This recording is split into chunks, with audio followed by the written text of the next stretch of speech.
History online classes by Ganesh YouTube channel. ఎవరైతే మా ఛానల్ను సబ్స్క్రైబ్ చేయలేదో సబ్స్క్రైబ్ చేయండి, అలాగే షేర్ చేయండి. క్లాసెస్ చూస్తున్న వాళ్ళు కింద కామెంట్ సెక్షన్ బాక్స్లో కామెంట్ చేయండి. అయితే మనము ఢిల్లీ సుల్తాన్ల గురించి మాట్లాడుకున్నాము. అయితే ఢిల్లీ సుల్తాన్ల గురించి మాట్లాడుకున్నాము మొదటి క్లాస్లో. ఎక్కడ వరకు అంటే మనకు రజియా సుల్తాన్ వరకు మనము ఢిల్లీ సుల్తాన్ల గురించి మాట్లాడుకున్నాము.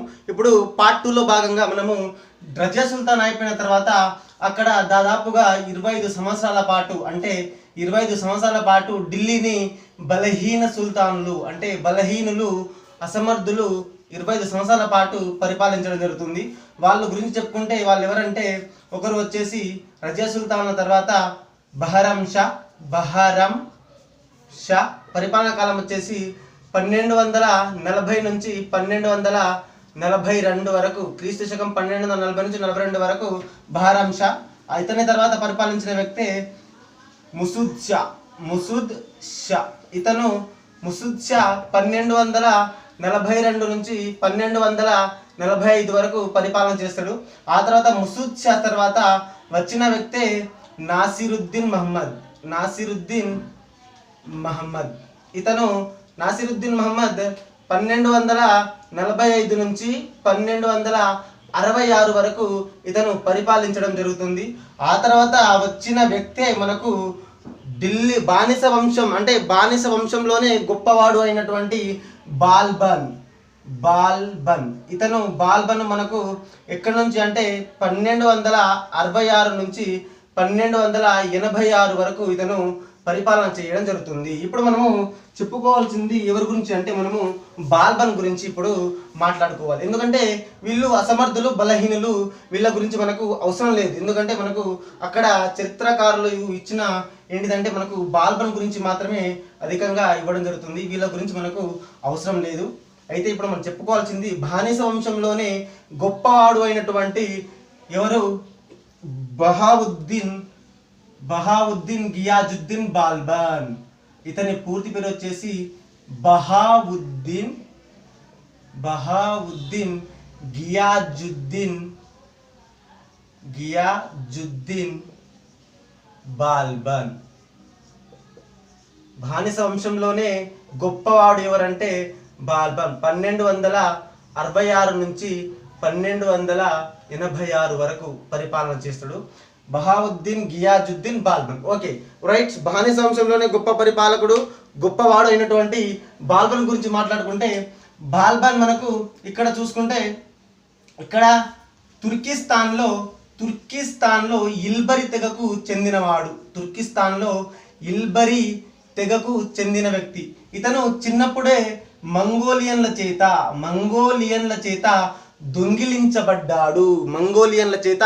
దొంగిలించబడి భారతదేశంలో ఉన్న భారతదేశంలో ఢిల్లీ సుల్తాన్ పాలకుడు ఇల్టుట్మిష్ కొలువులో చేరడం జరుగుతుంది.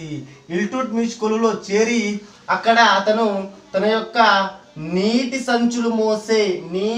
సంచులు మోసే ఒక కూలిగా ఎక్కడ అంటే ఇల్టుట్మిష్ కొలువులో తన యొక్క జీవితం ఆరంభించడం జరుగుతుంది. నీటి సంచులు మోసే కూలిగా జీవితం ప్రారంభించిన బాల్బన్ తర్వాత ఇల్టుట్మిష్ తన ప్రతిభతో, తన యొక్క సామర్థ్యంతో ఇల్టుట్మిష్ యొక్క మనసును దోచుకొని అతనికి 1233 సంవత్సరంలో 1233 ఇక్కడ చూసుకుంటే 1230 సంవత్సరంలో తన యొక్క జీవితం ఇల్టుట్మిష్ కొలువులో ప్రారంభించడం జరుగుతుంది. ఆ తర్వాత 1233 సంవత్సరంలో అతని యొక్క సామర్థ్యాన్ని గుర్తించి ఇల్టుట్మిష్ అతనికి ఖాస్దార్ అనే పదవిని ఇవ్వడం జరుగుతుంది. ఆ తర్వాత వచ్చిన పరిపాలకురాలు రజియా సుల్తానా కూడా బాల్బన్ యొక్క శక్తి సామర్థ్యాలను గుర్తించి అమీర్ ఈ షిక్దార్ అనే పదవిని కూడా ఇవ్వడం జరుగుతుంది. అమీర్ ఈ షిక్దార్ అంటే వేట అధికారి. ఇది బాల్బన్ గురించి చెప్పుకుంటే ఇంకా అతను ఈ అమీర్ ఈ షిక్దార్ పదవి అయిపోయిన తర్వాత అతను అక్కడ నాసిరుద్దీన్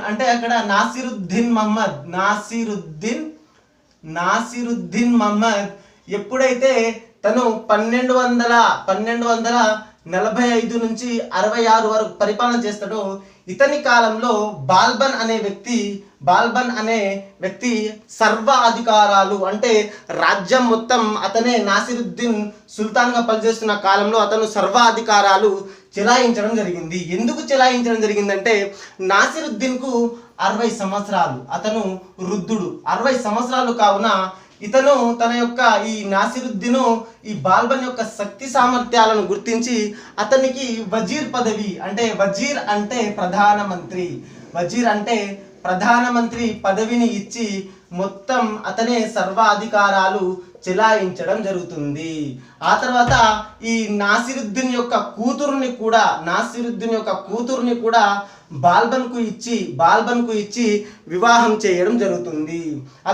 ఇతని యొక్క పరిపాలన కాలాన్ని మనము బాల్బన్ యొక్క పరిపాలించిన కాలాన్ని రెండు విధాలుగా వర్గీకరిస్తే మొదటిది 1246 నుంచి 1266 వరకు అతను 20 సంవత్సరాల పాటు ప్రధానమంత్రిగా అంటే వజీర్గా పనిచేయడం జరుగుతుంది. ఆ తర్వాత 1266 నుంచి 1286 వరకు చూసుకుంటే అతను 20 సంవత్సరాల పాటు ఏంటిదంటే అక్కడ ఢిల్లీ రాజ్యానికి సుల్తాన్గా అతను పరిపాలన చేయడం జరుగుతుంది. ఇది బాల్బన్ యొక్క పరిపాలన కాలాన్ని 2 విధాలుగా వర్గీకరించవచ్చు. అయితే బాల్బన్ గురించి మనము చెప్పుకుంటే అతను చూసుకుంటే ఇక్కడ ఢిల్లీ సామ్రాజ్యాన్ని విస్తరించడానికి అతను ప్రయత్నం చేయలేదు. ఎందుకు చేయలేదంటే ఇతను బలహీనులు సుల్తానులు 25 సంవత్సరాల పాటు ఢిల్లీ రాజ్యాన్ని పరిపాలించారు అని నేను అన్నాను. ఎందుకంటే ఆ బలహీనులు ఎవరైతే పరిపాలించడం మొదలుపెట్టిరో రజియా సుల్తానా తర్వాత ఎవరైతే బలహీన సుల్తానులు పరిపాలించడం మొదలుపెట్టారో అప్పుడు ఢిల్లీ సుల్తాన్లు అనేక మంది ప్రాంతీయ పాలకుల చేత దాడులకు గురై బలహీనం కావడం జరిగింది. బలహీన పడడం లేదా గందరగోళ వాతావరణం లేదా అస్తవ్యస్తకు దారి తీయడం జరిగింది. ఇలా గందరగోళ మరియు అస్తవ్యస్తంగా ఉన్న ఢిల్లీ సామ్రాజ్యాన్ని పటిష్టం చేసిన అంటే ఢిల్లీ సామ్రాజ్యంలో బలాన్ని మరియు ప్రాబల్యాన్ని మరియు శాంతిని స్థాపించిన వ్యక్తి ఎవరంటే గియాజుద్దీన్ బాల్బన్. అక్కడ బలహీనులు పరిపాలించినప్పుడు ఏర్పడిన ఢిల్లీ సామ్రాజ్యంలో అస్తవ్యస్త పరిస్థితిని నిర్మూలించి అక్కడ గందరగోళ వాతావరణాన్ని నిర్మూలించి ఒక పటిష్టమైన రాజ్యాన్ని ఏర్పరచడం జరిగింది. అంటే అతను అక్కడ రాజ్య విస్తరణకు మరియు అక్కడ రాజ్యాన్ని విస్తరించడానికి ఎటువంటి చర్యలు తీసుకోలేదు. ఎందుకంటే అక్కడ అస్తవ్యస్త స్థితిలో ఉన్న ఢిల్లీ సామ్రాజ్యాన్ని ఒక పటిష్టమైన స్థితిలో తేవడానికి ప్రయత్నం చేసిన వ్యక్తి ఎవరంటే గియాజుద్దీన్ బాల్బన్.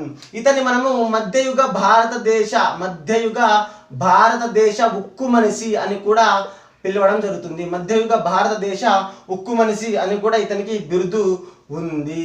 ఇది బానిస వంశంలో గొప్ప పాలకుడు బాల్బన్. అయితే ఆ సమస్యలు ఏంటి, ఆ గందరగోళ వాతావరణం ఏంటిది ఇక్కడ చూసుకుంటే అతను ఏ విధంగా నిర్మూలించాడో గురించి మాట్లాడుకుంటే అక్కడ చూసుకుంటే అతని యొక్క రాజ్యంలో ఏర్పడిన సమస్యల గురించి అతను సింహాసనం అధిష్ఠించే నాటికి సామ్రాజ్యంలో ఏర్పడిన సమస్యల గురించి మాట్లాడుకుంటే ఆ సమస్యలను ఏ విధంగా నిర్మూలించాడో గురించి మాట్లాడుకుంటే ఇక్కడ ఢిల్లీ రాజ్యం అనుకుంటే ఈ ఢిల్లీ రాజ్యం చుట్టుపక్కల అడవులలో మివాటిలు వెరీ వెరీ ఇంపార్టెంట్ మివాటిలు అనే దారి దోపిడి దొంగలు ఈ ఢిల్లీ రాజ్యం చుట్టూ ఉన్న అడవులలో దారి దోపిడి దొంగలు ఎవరంటే మివాటిలు.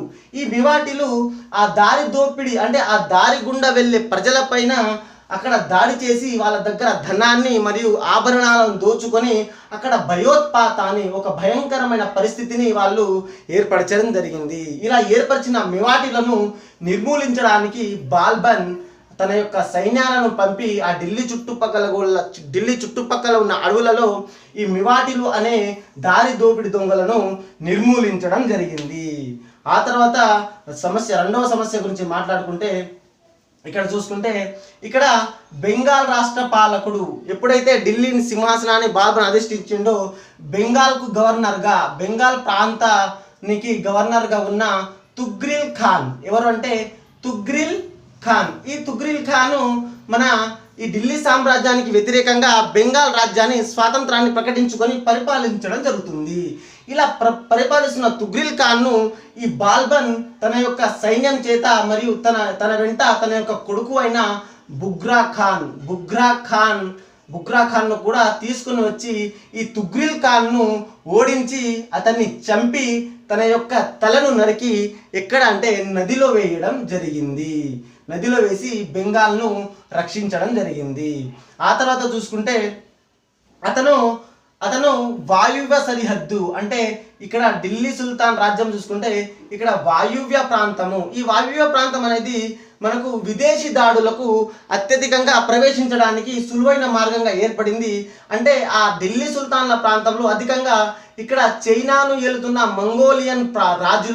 మంగోలియన్ చక్రవర్తులు ఈ వాయువ్య ప్రాంతం గుండా ప్రవేశించి ఢిల్లీ రాజ్యం మీద దండయాత్ర చేయడం జరిగింది. ఎప్పుడంటే ఢిల్లీ సుల్తాన్ల కాలంలో ఈ మంగోలియన్ రాజులు మంగోలియన్లు ఎందుకు దండయాత్ర చేస్తున్నారంటే మన భారతదేశంలో ఉన్న సిరి సంపదలను దోచుకోవడం కోసం మంగోలియన్లు తరచుగా ఢిల్లీ సుల్తాన్ల కాలంలో దండయాత్ర చేయడం జరుగుతుంది. వాళ్ళు ఇక్కడ మంగోలియన్ పరిపాలించే రాజులు ఎవరంటే చెంగిజ్ ఖాన్ మరియు తైమూర్ ఖాన్.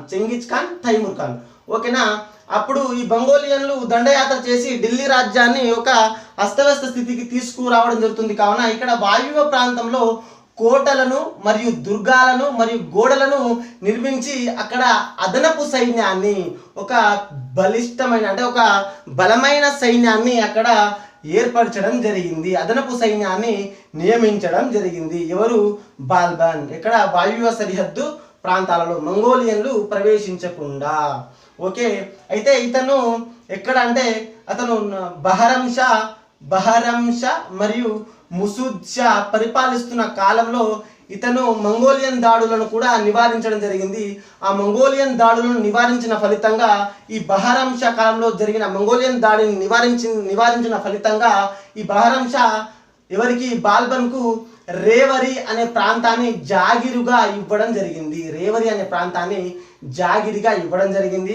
ఆ తర్వాత ముసూద్ షా కాలంలో జరిగిన దండయాత్రను నివారించినందుకు అతనికి హన్సీ అనే ప్రాంతాన్ని జాగిరుగా ఇవ్వడం జరిగింది. ఇవి ఎక్కడున్నాయంటే హర్యానా రాష్ట్రంలో ఉంటాయి. ఆ తర్వాత చూసుకుంటే ఇక్కడ తన యొక్క సమస్యలను నివారించిన తర్వాత అతను చేసిన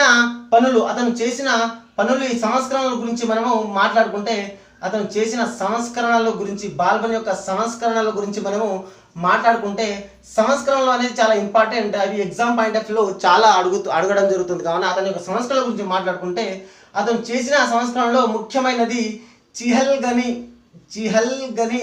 ముఠాను నిర్మూలించడం. ఈ చిహల్గని ముఠాను నిర్మూలించడానికి అతను ఎందుకు చేయడం జరిగింది అంటే చిహల్గని ముఠాను ఎందుకు నిర్మూలించడం జరిగింది అని అనుకుంటే యాక్చువల్గా మీకు ఎక్కడ అంటే నేను ఇల్టుట్మిష్లో చిహల్గని ముఠా ముస్లిం తురుష్క సర్దారులతో చిహల్గని ముఠా ఏర్పడిందని ఇల్టుట్మిష్ కాలంలో ఏర్పడిందని చెప్పాను.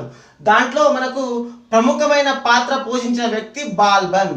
అయితే ఈ బాల్బనే ఈ చిహల్గని ముఠాలో ఉన్న ప్రముఖమైన వ్యక్తి బాల్బనే చిహల్గని ముఠాను ఎందుకు నిర్మూలించడానికి కారణమైంది, ఎందుకు నిర్మూలించడానికి అతను ఎందుకు నిర్మూలించడం జరిగింది మనం కొంచెం మాట్లాడుకుంటే ఇక్కడ బాల్బను పరిపాలిస్తున్న కాలంలో అంటే నాసిరుద్దీన్ దగ్గర వజీర్గా ప్రధానమంత్రిగా పరిపాలిస్తున్న కాలంలో అతను 2 సార్లు మంగోలియన్ దండయాత్రలను ఎదిరించి ఢిల్లీ రాజ్యాన్ని రక్షించడం జరిగింది. అది ఎప్పుడు అంటే 1259 క్రీస్తు శకం 1260. ఈ 2 సంవత్సరాల కాలం నాసిరుద్దీన్ కాలంలో మంగోలియన్ దాడులను నివారించడం జరిగింది. ఇలాంటి తరుణంలో ఈ చిహల్గని ముఠా సభ్యులు ఈ బాల్బన్కు వ్యతిరేకంగా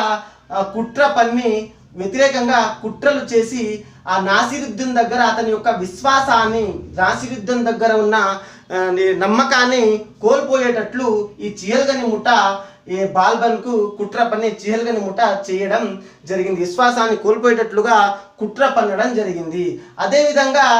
అదేవిధంగా సుల్తాన్ పరిపాలిస్తున్నప్పుడు మరియు అతను కార్యక్రమాలు చేస్తున్నప్పుడు ఈ చిహల్గని ముఠా సభ్యులు సుల్తాన్కు పరిపాలన విషయంలో ఆటంకాన్ని కలగజేయడం జరుగుతుంది. ఇటువంటి తరుణంలో ఇటువంటి కారణాలతో ఎలాగైనా సరే చిహల్గని ముఠాను నిర్మూలించాలని అతను అనుకోవడం జరిగింది. దానిలో భాగంగానే మొదటిగా అతను చిహల్గని ముఠా సభ్యులలో ఎవరైతే అంతరంగిక వివాహాల సంబంధాలను నిర్మూలించడం జరిగింది. ఆ తర్వాత వచ్చేసి చిహల్గని ముఠా కార్యక్రమాల పైన చిహల్గని సభ్యులు నిర్వహించే కార్యక్రమాలను నిషేధించడం జరిగింది. ఆ తర్వాత పూర్వీకులు అంటే బాల్బన్ కన్నా ముందు ఉన్న సుల్తానులు బాల్బన్ కన్నా ముందు ఈ చిహల్గని సర్దారులకు జాగీరులు ఇవ్వడం జరిగింది. ఈ జాగీరులను బాల్బన్ రద్దు చేయడం జరిగింది. బాల్బన్ రద్దు చేసి ఆ తర్వాత ఈ చిహల్గని యొక్క రహస్య కార్యక్రమాలు జరుపుతారేమో అనుకొని ఈ చిహల్గని ముఠా సభ్యులు రహస్య కార్యక్రమాలు అంటే సుల్తాన్ అనుమతి లేకుండా రహస్య కార్యక్రమాలు జరుపుతారనుకొని ఇతను ఈ చిహల్గని ముఠా సభ్యులను నిఘా ఉంచడం కొరకు అతను గుడాచారులను నియమించడం జరుగుతుంది. ఈ గుడాచారులు రహస్యంగా ఈ చిహల్గని ముఠా సభ్యులను పరిశీలించి ఒక నివేదికను తయారు చేసి ఆ నివేదికను బాల్బన్కు ఇవ్వడం జరుగుతుంది. అప్పుడు బాల్బన్ ఆ నివేదిక ఆధారంగా ఈ చిహల్గని ముఠా సభ్యులను శిక్షించడం జరుగుతుంది.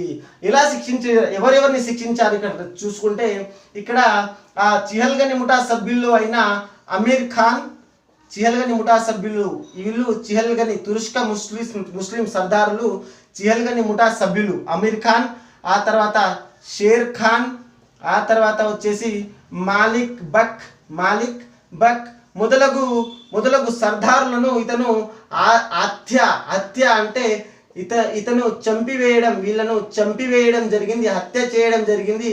మరియు కొందరికి ఉరి శిక్షలు వేయడం జరుగుతుంది. ఈ విధంగా ఢిల్లీ రాజ్యంలో అక్కడ పరిపాలనను ఆటంకం కలిగిస్తున్న చిహల్గని ముఠాను నిర్మూలించిన వ్యక్తి ఎవరంటే బాల్బన్. ఆ తర్వాత చూసుకుంటే ఇతను చేసిన అతి గొప్ప పని ఏంటిదంటే, అక్కడ క్షీణించిన సుల్తాన్ యొక్క గౌరవ ప్రతిష్టలను క్షీణించిన సుల్తాన్ పదవి సుల్తాన్ యొక్క గౌరవ ప్రతిష్టలను పటిష్టం చేసిన వ్యక్తి ఎవరంటే బాల్బన్. ఏ విధంగా, ఎందుకంటే బలహీనులు పరిపాలిస్తున్నప్పుడు సుల్తాన్ యొక్క పదవికి కూడా ఆటంకం ఏర్పడి అతని యొక్క గౌరవాన్ని కూడా కోల్పోవడం జరిగింది. అలాంటి గౌరవాన్ని పటిష్టం చేసిన వ్యక్తి బాల్బన్. అతను తన యొక్క ఆస్థానంలో రాజదర్బార్లో సాంప్రదాయాలను ఆచారాలను అతను ఏర్పరచడం జరిగింది. ఆ ఆచారాలు ఏంటివంటే, అతను ఏర్పరిచిన 2 సాంప్రదాయాలు చూసుకుంటే ఇక్కడ జమీన్ బోస్ మరియు పైబోస్ చాలాసార్లు కాంపిటేటివ్ ఎగ్జామ్లో 2016 ప్రిలిమ్స్ కానిస్టేబుల్ ప్రిలిమ్స్లో మరియు గ్రూప్స్లో వచ్చిన క్వశ్చన్. జమీన్ బోస్ పైబోస్ అనేది ఇది పర్షియా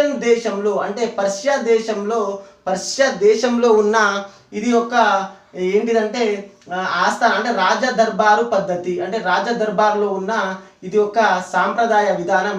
ఈ జమీన్ బోస్ పైబోస్ అనేది పర్షియా దేశం ఆస్థానంలో ఉన్న ఒక సాంప్రదాయ పద్ధతిని ఇక్కడ ఢిల్లీ సుల్తాన్ రాజ్యంలో ఏర్పరిచిన వ్యక్తి ఎవరంటే మనకు బాల్బన్. ఈ జమీన్ బోస్ పైబోస్ అంటే ఏంటిదంటే, ఇక్కడ ఢిల్లీ సుల్తాన్ ఎవరైతే ఉంటారో ఆ సుల్తాన్ పాదాలకు సాష్టాంగ నమస్కారం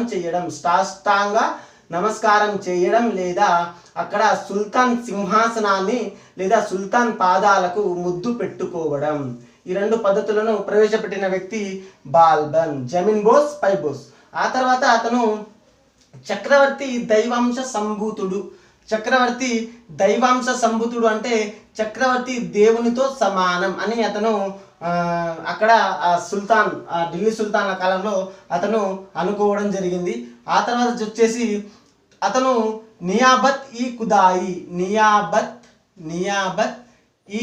ఖుదాయి అనే పద్ధతిని కూడా ప్రవేశపెట్టడం జరిగింది.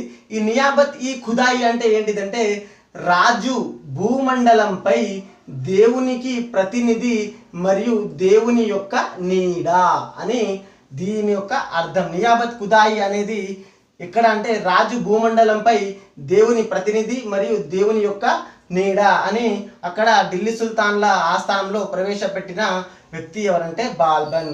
ఆ తర్వాత ఆస్థానంలో జూదం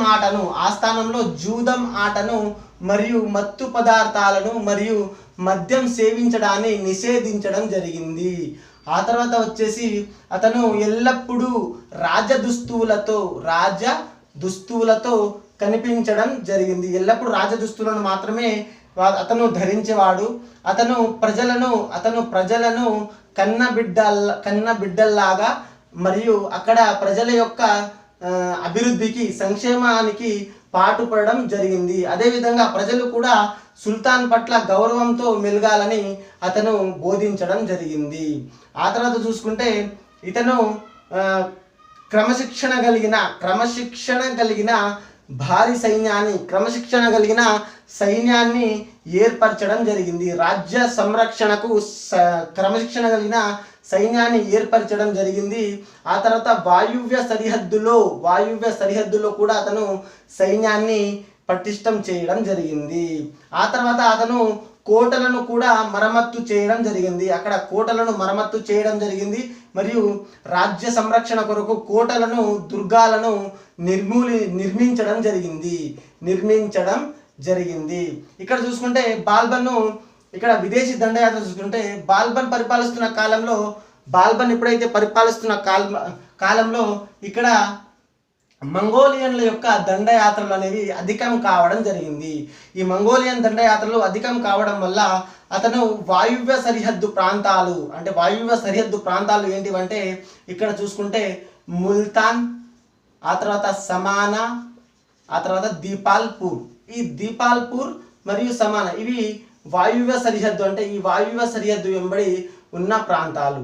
అయితే ఇక్కడ ముల్తాన్ ప్రాంతాన్ని తన యొక్క పెద్ద కొడుకు అయిన మహమ్మద్ను అక్కడ గవర్నర్గా నియమించడం జరిగింది. ఆ తర్వాత సమానా ప్రాంతానికి తన యొక్క అల్లుడు అయినటువంటి షేర్ ఖాన్ను గవర్నర్గా నియమించడం జరిగింది. ఆ తర్వాత దీపాల్పూర్కు తన యొక్క రెండవ కొడుకు అయిన బుగ్రా ఖాన్ను నియమించడం జరిగింది. అయితే ఇక్కడ 1270వ సంవత్సరంలో మంగోలియన్లు ఇక్కడ లాహోర్ ప్రాంతం మీద దండయాత్ర చేసి అక్కడ సిరి సంపదలను మరియు కోటలను నాశనం చేసి సిరి సంపదలను మంగోలియన్లు దోచుకొని వెళ్ళడం జరిగింది. ఆ తర్వాత బాల్బన్ 1270వ సంవత్సరంలో ఈ లాహోర్ను సందర్శించి అక్కడ మొత్తం పడగొట్టిన, అంటే వాళ్ళు మంగోలియన్చే ధ్వంసం కాబడిన కోటలను మరమ్మత్తు చేసి నిర్మించడం జరిగింది. ఆ తర్వాత చూసుకుంటే 1285 సంవత్సరం క్రీస్తు శకం 1285వ సంవత్సరంలో మళ్ళీ మంగోలియన్లు ఢిల్లీ రాజ్యం పైన దండయాత్ర చేయడం జరిగింది. ఈ దండయాత్ర చేసినప్పుడు తన యొక్క పెద్ద కొడుకు అయిన మహమ్మద్ వీళ్ళ చేత పోరాడడం జరిగింది. పోరాడుతున్న సమయంలో మహమ్మద్ ఆ యుద్ధంలో మరణించడం జరిగింది. ఇలా మరణించిన మహమ్మద్ యొక్క మరణాన్ని చూసి ఇక్కడ బాల్బన్ తట్టుకోలేక అనారోగ్యం క్షీణించడం జరిగింది. బాల్బన్ ఆ కారణంతో 1286వ సంవత్సరంలో తను మరణించడం జరిగింది. తను మరణించిన తర్వాత తన యొక్క పెద్ద కొడుకు అయిన మహమ్మద్ యొక్క కొడుకు, అంటే తన యొక్క మనవడు అయిన కైకుబాద్ బానిస వంశంలోనే చిట్ట చివరి సుల్తాన్ ఎవరంటే కైకుబాద్. ఇక్కడ కైకుబాద్ 1286లో ఢిల్లీ సింహాసనానికి వచ్చి 1290 వరకు పరిపాలించడం జరుగుతుంది. కైకుబాద్ పరిపాలిస్తున్న కాలంలో అతని యొక్క సైన్య నిర్వహణ అధికారి లేదా మాస్టర్గా పేరు పొందిన సైన్య నిర్వహణాధికారి అయిన జలాలుద్దీన్ ఫిరోజ్ ఖిల్జీ ఇతను బానిస వంశంలో చిట్ట చివరి సుల్తాన్ అయిన కైకుబాద్ను హత్య చేసి తను ఖిల్జీ వంశాన్ని స్థాపించడం జరుగుతుంది. ఆ తర్వాత పరిపాలిస్తున్న వంశమే ఖిల్జీ వంశం. ఆ ఖిల్జీ వంశం గురించి మనము మాట్లాడుకోవాలి. ఇక్కడ చూసుకుంటే ఖిల్జీ వంశం గురించి మనము మాట్లాడుకుంటే ఓకే రైట్. ఇక్కడ ఖిల్జీ వంశాన్ని స్థాపించిన వ్యక్తి ఎవరంటే జలాలుద్దీన్ ఫిరోజ్ ఖిల్జీ. ఇతను 1290 నుంచి 1296 వరకు ఢిల్లీ సుల్తాన్ రాజ్యాన్ని పరిపాలించడం జరుగుతుంది. ఈ జలాలుద్దీన్ ఫిరోజ్ ఖిల్జీ ఢిల్లీ సుల్తాన్ ప్రాంతాన్ని పరిపాలిస్తున్నప్పుడు ఇతను ఇక్కడ రాజ్యాన్ని విస్తరించడానికి ప్రయత్నం చేయలేదు. అంటే ఇతను యుద్ధాలకు దూరంగా ఉండడం జరిగింది. వీళ్ళ యొక్క వంశం గురించి మాట్లాడుకుంటే ఈ ఖిల్జీ వంశం అనేది వీళ్ళు ఈ జలాలుద్దీన్ ఫిరోజ్ ఖిల్జీ యొక్క పూర్వీకులు ఈ ఆఫ్ఘనిస్తాన్ ప్రాంతంలోని హెలామండ్ లోయ ప్రాంతానికి చెందినవారు. ఈ ఆఫ్ఘనిస్తాన్ ప్రాంతంలోని హెలామండ్ లోయ ప్రాంతానికి చెందినవారు ఎవరంటే ఈ జలాలుద్దీన్ ఫిరోజ్ ఖిల్జీ పూర్వీకులు. అక్కడ ఉన్న గ్రామమే ఖిల్జా గ్రామం. ఈ ఖిల్జా గ్రామం పేరు మీదుగా వీళ్ళకు ఖిల్జీ వంశం అనేది రావడం జరిగింది. ఆ తర్వాత జలాలుద్దీన్ ఫిరోజ్ ఖిల్జీ రెండవ ఇక్కడ మనకు బానిస వంశం అంతమై ఖిల్జీ వంశం స్థాపించడం జరుగుతుంది. ఈ ఖిల్జీ వంశాన్ని స్థాపించిన వ్యక్తే జలాలుద్దీన్ ఫిరోజ్ ఖిల్జీ. ఇతను 1290 నుంచి 96 వరకు పరిపాలన చేస్తాడు. అయితే ఇతడు శాంతి కాముడు మరియు సౌమ్య స్వభావి. అంటే ఇతనికి ఎవరు యుద్ధాలు చేసినా కూడా క్షమించే గుణం, మరియు అతను రాజ్యాన్ని విస్తరించడం కొరకు అతనికి ఎటువంటి యుద్ధాలు చేయడానికి కూడా అతనికి ఆసక్తి ఉండదు. అంటే ఈ రాజ్యాన్ని విస్తరించడానికి అతనికి ఎటువంటి కోరికలు లేవు. అయితే ఇతని కాలంలో ఇక్కడ ఖారా ప్రాంతానికి గవర్నర్గా ఉన్న వ్యక్తి ఎవరంటే ఇక్కడ మాలిక్ చజ్జు. ఈ మాలిక్ చజ్జు ఇతను ఢిల్లీ రాజ్యానికి వ్యతిరేకంగా తిరుగుబాటు చేయడం జరుగుతుంది. ఈ మాలిక్ చజ్జును ఓడించి తన యొక్క అధికారులు అయినటువంటి ఇక్కడ ఖాజా తన యొక్క వజీర్ అయినటువంటి ఖాజా ఖతీర్, ఆ తర్వాత చూసుకుంటే అతని అల్లుడు అయినటువంటి గర్షస్ మాలిక్. ఈ గర్షస్ మాలిక్ వీళ్ళిద్దరూ మాలిక్ చజ్జును ఓడించడం జరిగింది. ఈ ఓడించిన తర్వాత ఈ సౌమ్య స్వభావి శాంతి కాముడు అన్నాం కాబట్టి ఈ మాలిక్ చజ్జును కూడా క్షమించడం జరిగింది. మాలిక్ చజ్జును క్షమించి అక్కడ ఖారా ప్రాంతానికి ఎవరిని గవర్నర్గా నియమించడం జరిగిందంటే ఈ ఖారా ప్రాంతానికి గవర్నర్గా తన యొక్క అల్లుడు అయినటువంటి ఈ గర్షస్ మాలిక్ని అక్కడ గవర్నర్గా నియమించడం జరిగింది. ఈ గర్షస్ మాలిక్నే మనము చరిత్రలో అల్లావుద్దీన్ ఖిల్జీగా చెప్పుకుంటున్నాము. ఇతనే గర్షస్ మాలికే అల్లావుద్దీన్ ఖిల్జీ. ఇతను గర్షస్ మాలిక్ కూడా కోరిక ఉంది, ఎలాగైనా సరే తన యొక్క మామగారు అయినటువంటి జలాలుద్దీన్ ఫిరోజ్ ఖిల్జీని ఎలాగైనా సరే ఓడించి ఢిల్లీ సింహాసనాన్ని ఆక్రమించాలని చెప్పేసి అతను కోరిక కలిగి ఉన్నాడు. దానిలో భాగంగా ఇతను వీళ్ళను ఓడించాలంటే నాకు ధనరాశులు వీళ్ళని ఓడించాలంటే ఖచ్చితంగా ధనరాశులు కావాలని అతను మొదటగా మాల్వా రాజ్యం పైన 1292 సంవత్సరం క్రీస్తు శకం 1292 సంవత్సరంలో మాల్వా రాజ్యం పైన దండయాత్ర చేసి అక్కడ ధన మరియు సిరి సంపదలను మరియు ఆభరణాలను దోచుకోవడం జరుగుతుంది. ఈ విధంగా సాధించిన ఘన విజయానికి ఇక్కడ జలాలుద్దీన్ ఫిరోజ్ ఖిల్జీ మురిసిపోయి అతనికి అయోధ్యకు లేదా ఔద్కు గవర్నర్గా నియమించడం జరుగుతుంది.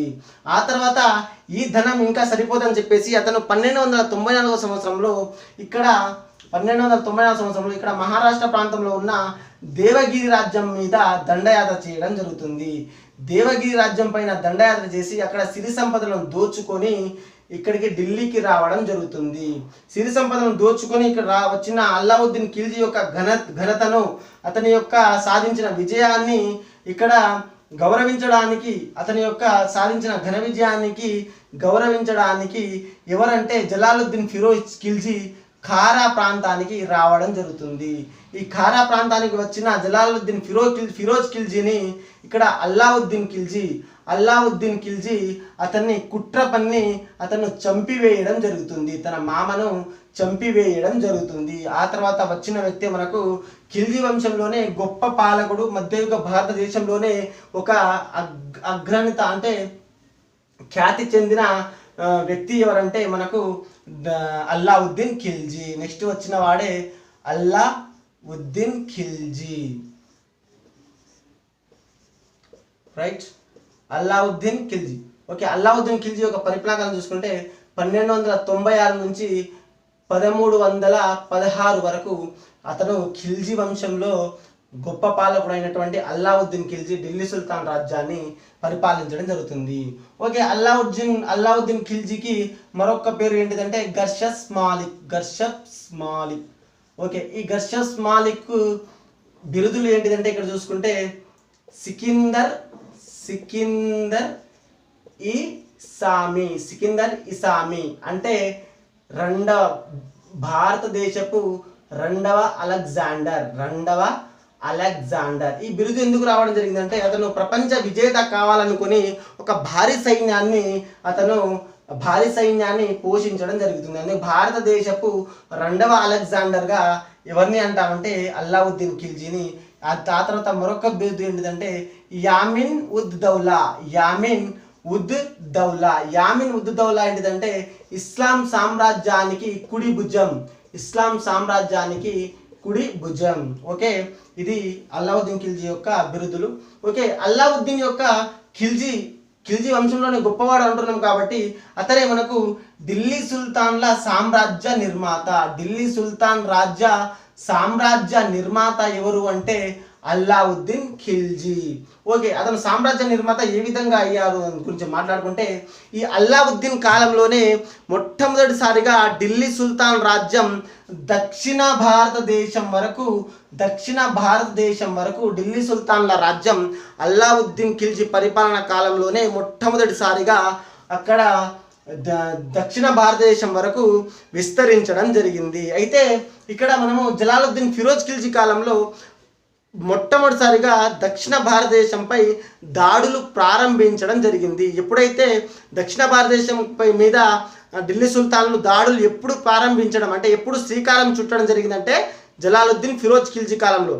ఆ తర్వాత ఇక్కడ దక్షిణ భారతదేశం వరకు ఢిల్లీ సుల్తాన్ల రాజ్యం ఎవరి పరిపాలన అంటే ఏ ఢిల్లీ సుల్తాన్ల పరిపాలన కాలంలో విస్తరించింది అంటే ఇక్కడ అల్లావుద్దీన్ ఖిల్జీ కాలంలో. రెండు తేడాలు గుర్తుపెట్టుకోండి. ఇక్కడ జలాలుద్దీన్ ఫిరోజ్ ఖిల్జీ కాలంలో శ్రీకారం చుట్టడం జరిగింది. ఢిల్లీ సుల్తాన్ల యొక్క దాడులు దక్షిణ భారతదేశంపై శ్రీకారం చుట్టడం జరిగింది. దక్షిణ భారతదేశం వరకు విస్తరించడం ఎప్పుడంటే ఇక్కడ మనము అల్లావుద్దీన్ ఖిల్జీ కాలంలో విస్తరించడం జరిగింది మొట్టమొదటిసారిగా. ఇప్పుడు మనము ఇతని యొక్క దండయాత్రల గురించి మాట్లాడుకుంటే ఇతని యొక్క దండయాత్రలు మనము రెండు విధాలుగా వర్గీకరించవచ్చు. ఒకటి ఉత్తర భారతదేశంపై దండయాత్రలు, దక్షిణ భారతదేశంపై దండయాత్రలు. అయితే ఉత్తర భారతదేశంపై దండయాత్రలు, దక్షిణ భారతదేశంపై దండయాత్రలు చేయడానికి ప్రధాన కారణం ఏంటిదంటే ఇతను అక్కడ పరిపాలిస్తున్న రాజుల యొక్క అంటే అక్కడ పరిపాలిస్తున్న రాజులు ఎవరైతే ఉంటారో ఇక్కడ ఢిల్లీ సుల్తాన్ల యొక్క అధికారాన్ని లేదా సామంతరికాన్ని అంగీకరించి వీళ్ళు చెప్పేటట్లు వినేటట్లుగా చేయడానికి తన యొక్క సామ్రాజ్యాన్ని అక్కడ విస్తరించడానికి ఇతను ఈ రెండు దాడులు ఉత్తర భారతదేశంపై దక్షిణ భారతదేశంపై దాడులు చేయడం జరిగింది. దాంతోపాటుగా అక్కడ ఉన్న సిరి సంపదలను కూడా దోచుకోవడం జరిగింది. ఉత్తర భారతదేశంపై దాడుల గురించి మాట్లాడుకుంటే ఉత్తర భారతదేశంపై దాడులు అతను 1299 నుంచి క్రీస్తు శకం 1299 నుంచి 1305 వరకు అతను ఉత్తర భారతదేశం మీద దాడులు చేయడం జరిగింది. ఓకే, ఇక్కడ చూసుకుంటే ఉత్తర భారతదేశం మీద దాడులు ఇక్కడ చూసుకుంటే మొదటగా అతను 1299 సంవత్సరంలో గుజరాత్ ప్రాంతాన్ని పరిపాలిస్తున్న వాఘేల వంశానికి చెందిన రాజు ఎవరంటే రామచంద్ర దేవుడు. ఇక్కడ కర్ణదేవుడు. ఈ కర్ణదేవుడు వాఘేల వంశానికి చెందిన రాజు గుజరాత్ను పరిపాలిస్తున్నాడు. తన యొక్క సేనాధిపతులు అల్లావుద్దీన్ సేనాధిపతులు ఎవరంటే ఇక్కడ చూసుకుంటే ముఖ్యంగా ఉల్గు ఖాన్ మరియు నస్రత్ ఖాన్ ప్రముఖమైన సేనాధిపతులు. ఆ తర్వాత చూసుకుంటే మాలిక్ కాపర్. ఈ మాలిక్ కాపర్ దక్షిణ భారతదేశంపై దండయాత్ర చేస్తాడు. తర్వాత దక్షిణ భారతదేశం గురించి చెప్పుకుందాం. ఇక్కడ ఉల్గు ఖాన్, నస్రత్ ఖాన్ ఇతని యొక్క సేనాధిపతులు. ఆ తర్వాత ఇక్కడ 1299 సంవత్సరంలో ఇక్కడ గుజరాత్ మీద దండయాత్ర చేసి అక్కడ ప్రాంతాన్ని ఆక్రమించి ఇక్కడ కర్ణదేవుని యొక్క భార్య అయిన కమలాదేవిని అక్కడ అల్లావుద్దీన్ ఖిల్జీ ఈమె మీద మనసు పడి వివాహం చేసుకోవడం జరిగింది. ఈ ఎవరి భార్య అంటే కర్ణాదేవుని యొక్క భార్య కమలాదేవి. ఈ కమలాదేవి పైన మనసు పడి అల్లావుద్దీన్ ఖిల్జీ అక్కడ కమలాదేవిని వివాహం చేసుకుని తనకు పట్టపురాణిగా చేసుకోవడం జరిగింది. ఆ తర్వాత చూసుకుంటే 1299 తర్వాత దాడి తర్వాత మొదటి దాడి 1299 ఇతను సుల్తాన్గా ఉన్నప్పుడు ఉత్తరప్రదేశంపై దాడి ఎప్పుడు అంటే 1299. ఆ తర్వాత అతను అక్కడ సుల్తాన్ పదవి లేనప్పుడు అక్కడ జలాలుద్దీన్ ఫిరోజ్ ఖిల్జీ కాలంలో దాడి ఎప్పుడు అంటే 1292 సంవత్సరంలో మాల్వా మీద దాడి చేయడం జరిగింది, గుర్తుపెట్టుకోవాలి. ఆ తర్వాత ఇక్కడ చూసుకుంటే 1299 ఆ తర్వాత 1301 సంవత్సరంలో క్రీస్తుశకం 1301 సంవత్సరంలో ఇక్కడ అంటే భారతదేశంలో ఇక్కడ రాజపుత్ర వంశస్థులు ఇక్కడ రాజస్థాన్ ప్రాంతంలో ఉన్న రణతంబోర్ ప్రాంతంలో ఇక్కడ పరిపాలిస్తున్న రాజు ఎవరంటే రాణా హంవీరుడు. ఈ రాణా హంవీరుడు పైన తన యొక్క రెండవ దాడి చేసి అక్కడ కూడా సామంత్రికాన్ని అంగీకరించడం జరిగింది. అయితే ఇక్కడ రణతంబోర్లో ఇక్కడ మహిళలు, అంతఃపురంలో ఉన్న మహిళలు మరియు రాణి, అక్కడ ఉన్న రాజు యొక్క భార్య రాణి కూడా ఇక్కడ జౌహార్ అనే పద్ధతి ద్వారా మరణించడం జరిగింది. ఈ జౌహార్ అనే పద్ధతి నేను ఆల్రెడీ ఎక్కడ అంటే అరబ్బుల దండయాత్రలో చెప్పడం జరిగింది.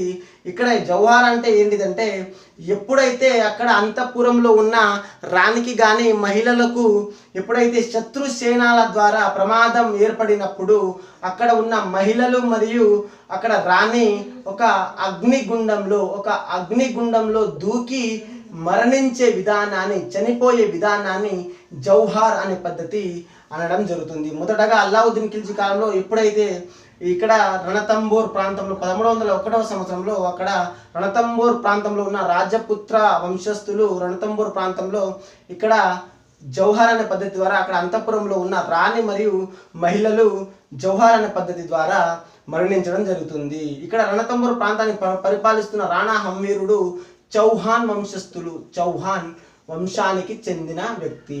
ఓకేనా. ఆ తర్వాత వచ్చేసి తన యొక్క మూడవ దాడి దేని మీద అంటే అక్కడ రాజస్థాన్లో ఉన్న చిత్తోడ్ వంశం పైన క్రీస్తుశకం 1303 సంవత్సరంలో ఇక్కడ చిత్తోడ్ వంశం ఉంటుంది. ఈ చిత్తోడ్ వంశం కూడా రాజస్థాన్లో. ఈ చిత్తోడ్ రాజ్యాన్ని పరిపాలిస్తున్న వంశం ఏంటిదంటే మేవార్ వంశం. రాజు ఎవరంటే రాణా రతన్ సింగ్. ఈ రాణా రతన్ సింగ్ మీద తన యొక్క ఎన్నవ దాడి అంటే 13వ దాడి చేయడం జరుగుతుంది. ఇక్కడ రచనల పరంగా అంటే ఇక్కడ రచయితలు రచించిన రచనల పరంగా మనము చూసుకుంటే ఈ రాణా రతన్ సింగ్ యొక్క భార్య రాణి పద్మావతి లేదా రాణి పద్మిని. ఈ రాణి పద్మావతిని దక్కించుకోవడం కోసం అక్కడ ఆమె మీద మనసు పడి ఆమెను ఎలాగైనా సరే తన యొక్క పట్టపురాన్ని చేసుకోవాలన్న ఆశతో ఈ మేవార్ వంశస్థులపైన లేదా చిత్తోడ్ రాజ్యం మీద తన యొక్క దండయాత్ర చేయడం జరిగిందని రచనలు చూస్తే మనకు అర్థం కావడం జరుగుతుంది. అక్కడ 1303 సంవత్సరంలో రాణా రతన్ సింగ్ మీద దాడి చేసి చిత్తోడ్ రాజ్యం పైన దాడి చేసి రాణా రతన్ సింగ్ను చంపివేయడం జరుగుతుంది. ఆ తర్వాత చంపివేసిన తర్వాత ఈ రాణి పద్మావతిని దక్కించుకోవడం కోసం అతను ఈ దాడి చేశాడు కనుక అక్కడ రాణి పద్మావతి ఎప్పుడైతే శత్రు సేనాల ద్వారా ప్రమాదం పొంచి ఉంటుందో అక్కడ అంతఃపురంలో ఉన్న మహిళలు మరియు రాణి జౌహార్ అనే పద్ధతి ద్వారా చనిపోవడం జరుగుతుంది. జౌహార్ ఏంటిదంటే ఇందాకనే చెప్పాను, అక్కడ అగ్నిగుండంలో దూకి చనిపోయే విధానాన్ని జౌహార్ అనే పద్ధతి అంటాము. ఈ జౌహార్ అనే పద్ధతి మనకు రాణి పద్మావతి మూవీలో కూడా చాలా క్లియర్గా చూపించడం జరిగింది. ఆ తర్వాత చూసుకుంటే సైరా నరసింహారెడ్డి సినిమాలో కూడా తమన్నా చనిపోయే విధానం కూడా మనము ఎగ్జాంపుల్గా చెప్పుకోవచ్చు. ఆ తర్వాత చూసుకుంటే తన యొక్క 1303వ దాడి అయిన తర్వాత 3వ సంవత్సరంలో అక్కడ అయిన తర్వాత తను 1305వ సంవత్సరంలో మాల్వాను ఆక్రమించుకోవడం జరుగుతుంది. ఆ తర్వాత మాల్వాతో పాటు అక్కడ మాండు మరియు ఉజ్జయిని మరియు ధార్ మరియు చందేరి దుర్గాలను కూడా అతను ఆక్రమించుకోవడం. మాలను 1305వ సంవత్సరంలో ఆక్రమించడంతో పాటు మాండు, ఉజ్జయిని, ధార్, చందేరి దుర్గాలను కూడా ఆక్రమించుకోవడం జరుగుతుంది. ఆ తర్వాత చూసుకుంటే తను ఉత్తర భారతదేశంపై దండయాత్ర అయిన తర్వాత దక్షిణ భారతదేశం మీద దండయాత్ర స్టార్ట్ చేయడం జరుగుతుంది. దక్షిణ భారతదేశంపై దండయాత్రలు చూసుకుంటే క్రీస్తు శకం 1306 నుంచి క్రీస్తు శకం 1303 వరకు తను దక్షిణ భారతదేశం మీద దండయాత్ర చేయడం జరుగుతుంది. ఇక్కడ దక్షిణ భారతదేశం మీద దండయాత్ర ఎందుకు చేయడం జరుగుతుందంటే ఈ దక్షిణ భారతదేశ రాజ్యాలు సిరి సంపదలతో మంచిగా సిరి సంపదలతో అభివృద్ధి చెంది ఉండడం కనుక అక్కడ తన యొక్క సామంత్రికాన్ని అంగీకరించడం కొరకు మరియు అక్కడ సిరి సంపదలను దోచుకోవడం కొరకు తన యొక్క దక్షిణ భారతదేశం మీద దండయాత్రను చేయడం జరిగింది. అలాగే అతను ప్రపంచ విజేత కావాలనే లక్ష్యంతో తన యొక్క సామ్రాజ్యాన్ని కూడా అక్కడి వరకు దక్షిణ భారతదేశం వరకు విస్తరించాలన్న కోరికతో కూడా అతను దక్షిణ భారతదేశం మీద దండయాత్ర చేయడం జరుగుతుంది. అయితే దక్షిణ భారతదేశం మీద మొదటగా దండయాత్ర చేసిన రాజ్యం ఏంటిదంటే ఇక్కడ దేవగిరి రాజ్యం. ఈ దేవగిరి రాజ్యం ఎక్కడ ఉంటుందంటే ఇక్కడ మహారాష్ట్ర ప్రాంతాన్ని మహారాష్ట్ర ప్రాంతంలో దేవగిరి రాజ్యం ఉంటుంది. చెప్పుకోవాలంటే ఔరంగాబాద్ జిల్లాలో ఇక్కడ దేవగిరి ప్రాంతాన్ని పరిపాలిస్తున్న వంశస్థులు యాదవ వంశస్థులు. రాజు వచ్చేసి రామచంద్ర దేవుడు. ఈ రామచంద్ర దేవుని మీద 1306 మరియు 1307 సంవత్సరంలో 1306లో దాడి మొదలు పెడితే 1307 వరకు మొత్తం కంప్లీట్ అవుతుంది. కావున 1306, 1307 అని చెప్పాను. అయితే ఇక్కడ రామచంద్ర దేవుని మీద దండయాత్ర చేస్తే అక్కడ రామచంద్ర దేవుడు ఓడిపోయి తన యొక్క సామంతరికాన్ని అంగీకరించి సంవత్సరానికి కప్పం చెల్లించడానికి అంగీకరించడం జరుగుతుంది. ఆ తర్వాత తన యొక్క రెండవ దాడి ఇక్కడ మన తెలంగాణ ప్రాంతంలో కాకతీయుల వంశస్థులు పరిపాలించడం జరుగుతుంది. ఈ కాకతీయుల్లో చెప్పుకోవాల్సిన రాజు ఎవరంటే రెండవ ప్రతాపరుద్రుడు. ఈ రెండవ ప్రతాపరుద్రుడు మీద కూడా ఢిల్లీ సుల్తానులు అక్కడ దక్షిణ భారతదేశం మీద తన యొక్క సేనాధిపతి అయిన మాలిక్ కాపర్ను పంపించడం జరుగుతుంది. మాలిక్ కాపర్ను ఎవరు మన అల్లావుద్దీన్ ఖిల్జీ యొక్క సేనాధిపతి అయిన మాలిక్ కాపర్ ఇక్కడ దక్షిణ భారతదేశం మీద దండయాత్ర చేయడం జరుగుతుంది. ఇది గుర్తుపెట్టుకోవాలి. ఇక్కడ రెండవ ప్రతాపరుద్రుడు కాకతీయుల రాజ్యంని పరిపాలిస్తున్న తరుణంలో ఇక్కడ 1308 సంవత్సరంలో క్రీస్తు శకం 1308 సంవత్సరంలో రెండవ ప్రతాపరుద్రుని మీద దాడి చేసి అతను కూడా సామంతరికాన్ని అంగీకరించి సంవత్సరానికి కప్పం చెల్లించేటట్లు అంగీకారం చేయడం జరుగుతుంది. అయితే ఇక్కడ రెండవ ప్రతాపరుద్రుని మీద దాడి చేసి అక్కడ దాదాపు 700 ఏనుగులను 300 గుర్రాలను తీసుకుపోవడం జరిగింది. ఎక్కడి నుంచి అంటే మన కాకతీయ సామ్రాజ్యం నుంచి. ఆ తర్వాత చూసుకుంటే ఇక్కడ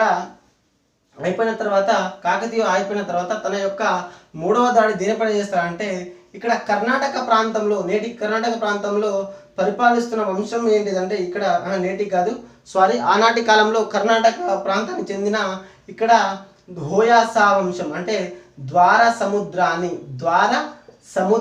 పరిపాలిస్తున్న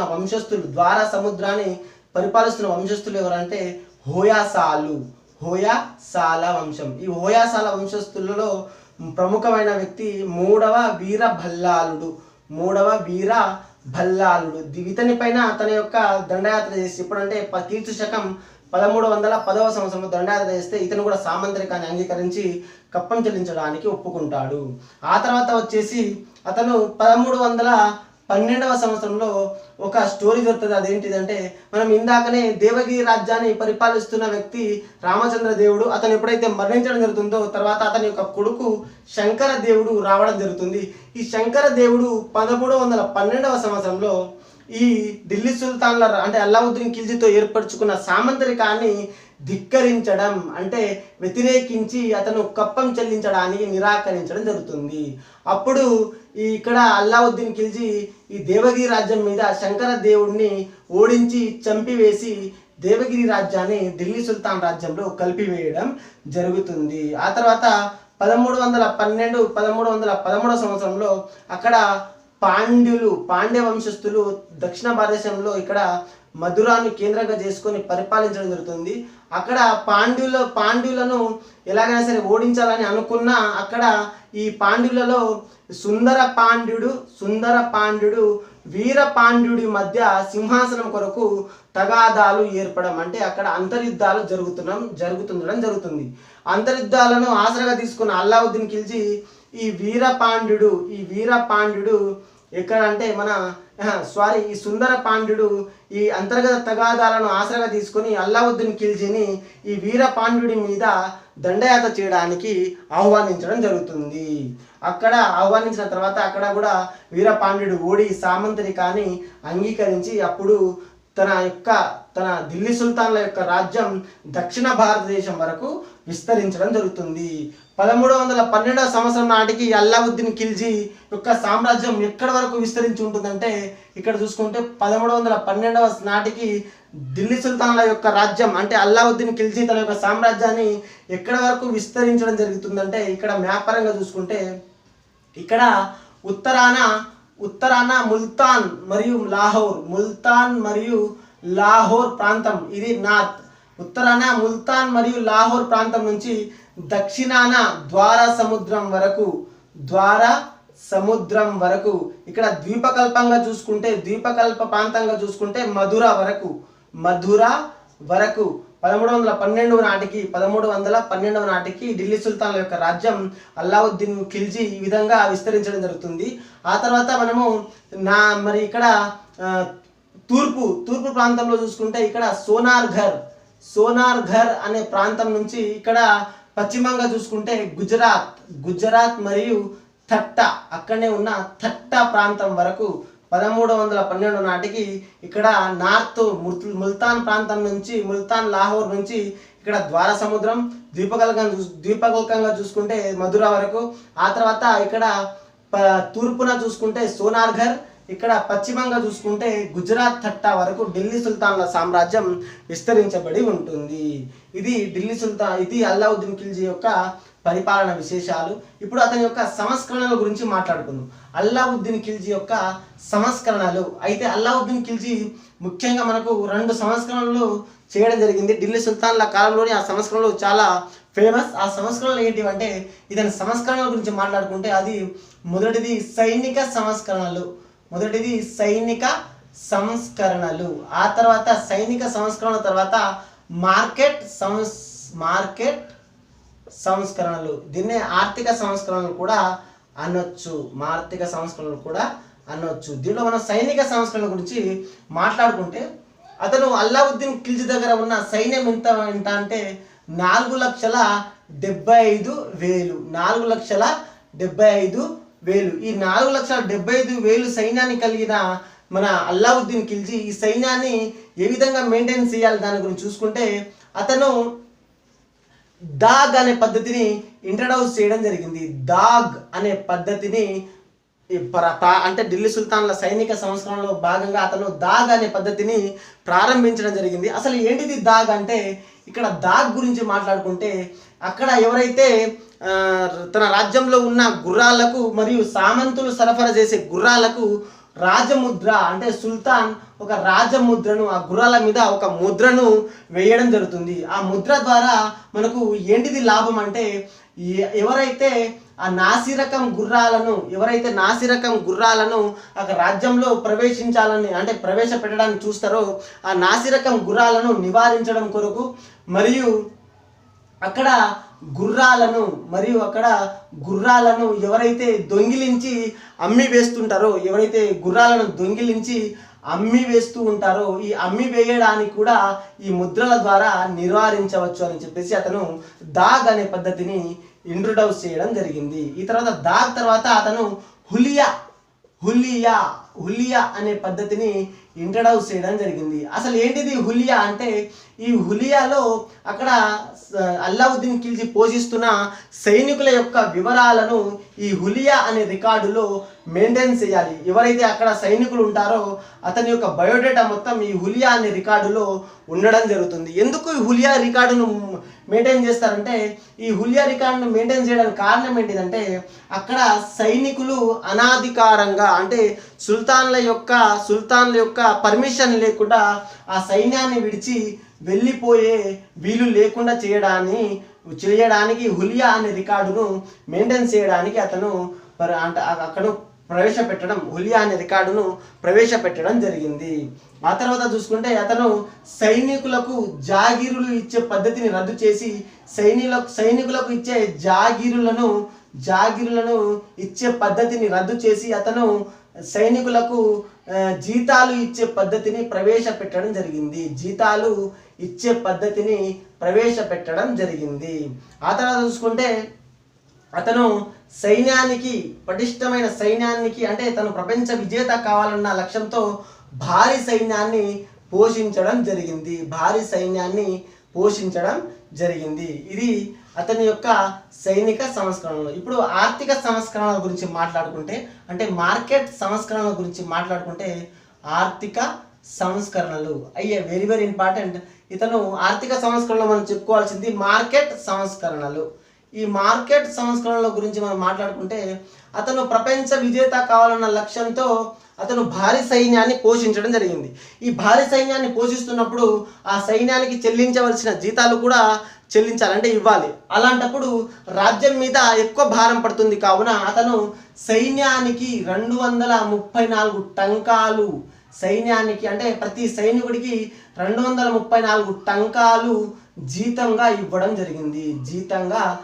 జరిగింది. ఓకే, ఇక్కడ టంకాల గురించి వచ్చింది. కావున ఇక్కడ ఇల్టుట్మిష్ సంస్కరణలు, ఎవరైతే క్లాసెస్ రెగ్యులర్గా ఫాలో అవుతున్నారో, ఇల్టుట్మిష్ సంస్కరణలు ఎవరైతే విన్నారో, ఆ ఇల్టుట్మిష్ సంస్కరణలో ఇల్టుట్మిష్ మనకు 2 రకాల నాణ్యాలను ప్రవేశపెట్టడం జరుగుతుంది. అది జిటాల్, ఒకటి జిటాల్, రెండవది టంకా.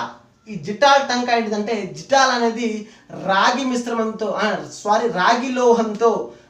లోహంతో జిటాల్ అనే నాణ్యాన్ని తయారు చేయడం జరిగింది. టంకా అనే నాణ్యాన్ని వెండి లోహంతో తయారు చేయడం జరిగింది. ఎవరు ప్రవేశపెట్టారంటే ఇల్టుట్మిష్. ఓకేనా. అయితే ఇక్కడ టంకాలు అంటే వెండి నాణ్యం అని అర్థం. 234 టంకాలు జీతంగా ఇచ్చేవాడు. ఈ 234 టంకాలలోనే వాళ్లకు నిత్యావసరాలు, అంటే వాళ్ళకు ఎవరైతే వాళ్ళ సైనికులకు అవసరమయ్యే నిత్య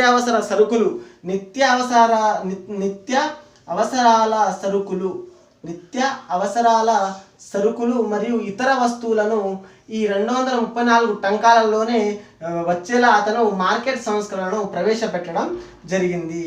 ఇది ఢిల్లీ రాజ్యంలో ఉన్న అన్ని వర్గాలకు అందుబాటులో లేదు. అక్కడ చూసుకుంటే ఢిల్లీ మరియు లాహోర్ ప్రాంతంలో ఉన్న సైన్యాలకు అక్కడ ఈ మార్కెట్ సంస్కరణను అందుబాటులోకి తేవడం జరిగింది. ఎందుకు తేవడం జరిగిందంటే, ఈ 234 టంకాలలో వాళ్లకు నిత్యావసర సరుకులు రావడానికి మరియు ఇతర వస్తువులు రావడానికి ఈ మార్కెట్ సంస్కరణల ద్వారా వాళ్ళకు ఆస్కారం ఏర్పడుతుంది. కావున దీన్ని ప్రవేశపెట్టడం జరిగింది. గమనించాలి, ఇది అన్ని వర్గాలకు అందుబాటులో లేదు. ఢిల్లీ మరియు లాహోర్ ప్రాంతంలో ఉన్న సైనికులకు మాత్రమే అందుబాటులో ఉంది. ఆ తర్వాత చూసుకుంటే అతను మార్కెట్ సంస్కరణల గురించి మాట్లాడుకుంటే, ఈ మార్కెట్ సంస్కరణల కొరకు అతను ఒక శాఖను ఏర్పాటు చేయడం జరిగింది. దాన్ని మనము దివాన్ ఈ రియాసత్ అనే మార్కెట్ శాఖను ఏర్పాటు చేయడం జరిగింది. ఈ దివాన్ ఈ రియాసత్లోనే ఉపశాఖను కూడా ఏర్పరచడం జరిగింది. దాన్నే మనము షహానా ఈ మండి అనే ఉపశాఖను ఏర్పడడం జరిగింది. వీళ్ళ యొక్క అధికారులను పర్యవేక్షించడం కొరకు బరీద్ అంటే గూఢచారులను కూడా నియమించడం జరిగింది. ఇక్కడ దివానీ రియాసత్ అనే మార్కెట్ శాఖను ఏర్పాటు చేసి దాని ఉపశాఖను షహానా ఈ మండిని కూడా ఏర్పడడం జరిగింది. ఈ దివానీ రియాసత్కు అధికారిగా ఎవరంటే మాలిక్ యాకూబ్ అనే అతను నియమించడం జరిగింది.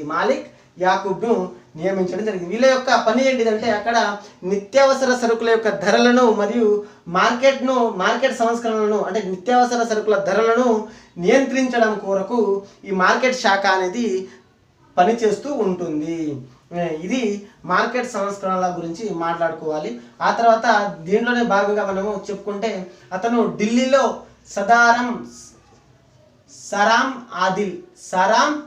ఆదిల్ అనే మార్కెట్ను ఏర్పాటు చేయడం జరిగింది. ఢిల్లీలో సరామ్ ఆదిల్ అనే మార్కెట్ను ఏర్పాటు చేయడం జరిగింది. ఆ తర్వాత చూసుకుంటే అతను అక్కడ ఎంత శాతం పన్నును వసూలు చేయడం జరిగిందంటే, అతను 1/4 వంతు అంటే ఇది మహమ్మదీయుల వ్యక్తులు ఎవరైతే ఢిల్లీ సుల్తాన్లలో ఉన్న మహమ్మదీ అంటే ముస్లిం వ్యక్తులు 1/4 వంతు తమ ఆదాయంలో ఇక్కడ ఢిల్లీ సుల్తాన్ రాజ్యాన్ని అంటే అల్లావుద్దీన్ ఖిల్జీ రాజ్యానికి అతను 1/4 వంతు మహమ్మదీయ వ్యక్తులు ముస్లిం వ్యక్తులు పన్ను కట్టాలి. ఇక్కడ హిందువులు తమ యొక్క ఆదాయంలో 1/2 వంతు ఢిల్లీ రాజ్యానికి అంటే అల్లావుద్దీన్ ఖిల్జీ సామ్రాజ్యానికి పన్ను కట్టాలి. 1/4 వంతు మహమ్మదీయ వ్యక్తులు, హిందువులు 1/2 వంతు ఎంత అంటే తమ యొక్క ఆదాయంలో. ఆ తర్వాత చూసుకుంటే అక్కడ ముస్తక్ రాజా అనే పద్ధతిని అనే శాఖను కూడా అతను ఏర్పాటు చేయడం జరిగింది. ఈ ముస్తక్ రాజా ఏంటిదంటే పన్నులు వసూలు చేసే అధికారులు లేదా బాకీలు వసూలు చేసే అధికారులు ముస్తక్ రాజా అనే పద్ధతిని కూడా ఏర్పాటు చేయడం జరిగింది. ఆ తర్వాత వచ్చేసి ముస్తక్ రాజా తర్వాత అతను అక్కడ వర్తకులు ఎవరైతే అతని సామ్రాజ్యంలో వ్యాపారం చేసే వర్తకులు ఉంటారో వాళ్ళు దఫ్తార్ అనే రికార్డులో వాళ్ళ యొక్క వివరాలను ఏ వర్తకం చేస్తున్నారో వాళ్ళ యొక్క వివరాలను దఫ్తార్ అనే రికార్డులో నమోదు చేసుకునే పద్ధతిని కూడా అతను ప్రవేశపెట్టడం జరిగింది. ఇది ఆర్థిక సంస్కరణలు. మరి ఇతర సంస్కరణల గురించి అతని యొక్క ఇతర సంస్కరణల గురించి మాట్లాడుకుంటే అతను హిందువుల మీద జిజియా పన్నును విధించిన వ్యక్తి ఎవరంటే జిజియా పన్నును విధించిన వ్యక్తి అల్లావుద్దీన్ ఖిల్జీ. ఢిల్లీ సుల్తాన్ల పరిపాలనలోనే మొట్టమొదటిసారిగా హిందువుల పైన జిజియా పన్నును విధించిన వ్యక్తి అల్లావుద్దీన్ ఖిల్జీ. ఏంటిది జిజియా పన్ను అంటే ఆ ముస్లిం పాలకులు పరిపాలిస్తున్న రాజ్యంలో ఎవరైతే ముస్లిం మతానికి చెందిన వ్యక్తులు అయి ఉండరు అంటే ముస్లిం మతానికి చెందని వ్యక్తులు ఎవరైతే ఉంటారో అంటే హిందువులు అక్కడ జిజియా పన్నును చెల్లించి తమ యొక్క మత ఆచార సాంప్రదాయ వ్యవహారాలను లేదా కార్యక్రమాలను నిర్వహించుకోవడానికి అనుమతిని తీసుకునే పద్ధతిని మనము జిజియా పన్ను ద్వారా పొందడం జరుగుతుంది. ఇది జిజియా పన్ను. ఆ తర్వాత పశువులు అక్కడ ఢిల్లీ సామ్రాజ్యంలో పశువులు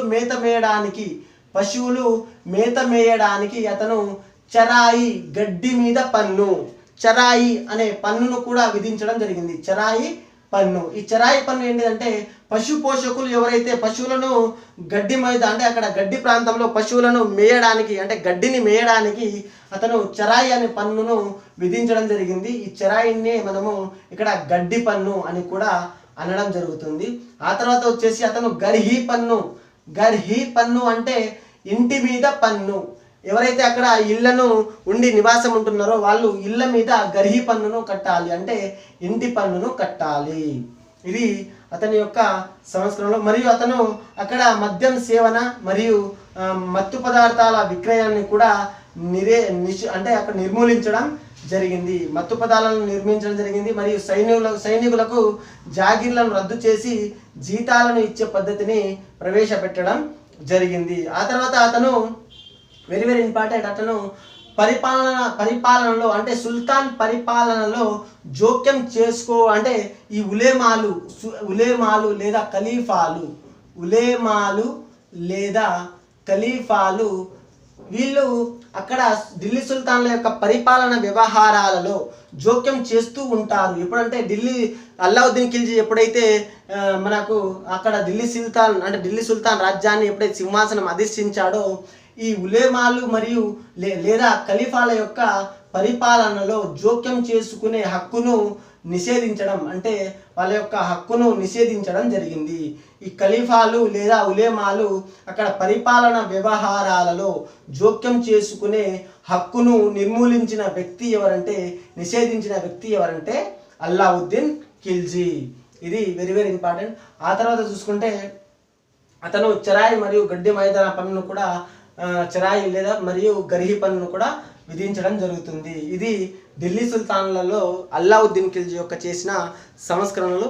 ఆ తర్వాత అల్లావుద్దీన్ ఖిల్జీ ఎప్పుడు అంటే 1316వ సంవత్సరంలో చనిపోవడం జరుగుతుంది. 1316 సంవత్సరంలో చనిపోవడం జరుగుతుంది. ఇతని తర్వాత బలహీన పాలకులు పరిపాలించడం జరుగుతుంది ఖిల్జీ వంశాన్ని. చివరి వ్యక్తి ఎవరంటే నస్రుద్దీన్ ఖుస్రూ షా నస్రుద్దీన్ ఖుస్రూ షా ఖిల్జీ వంశాల అంటే ఖిల్జీ వంశస్థులలో చివరి పరిపాలకుడు ఎవరంటే నస్రుద్దీన్ ఖుస్రూ షా చివరి పరిపాలకుడు. ఇతన్ని అక్కడ ఉన్న ఘాజీ మాలిక్ గా పేరు పొందిన గియాజుద్దీన్ తుగ్లక్ ఈ చివరి పరిపాలకుడు అయిన నస్రుద్దీన్ ఖుస్రూ షాను ఎప్పుడంటే 1320వ సంవత్సరంలో అక్కడ ఉన్న ఘాజీ మాలిక్ గా పేరు పొందిన గియాజుద్దీన్ తుగ్లక్ ఈ నస్రుద్దీన్ ఖుస్రూ షాను చంపివేసి తుగ్లక్ వంశాన్ని స్థాపించడం జరుగుతుంది. నెక్స్ట్ మనము తుగ్లక్ వంశం గురించి మాట్లాడుకోవాలి. తుగ్లక్ వంశం గురించి ఇది 3వ వంశం.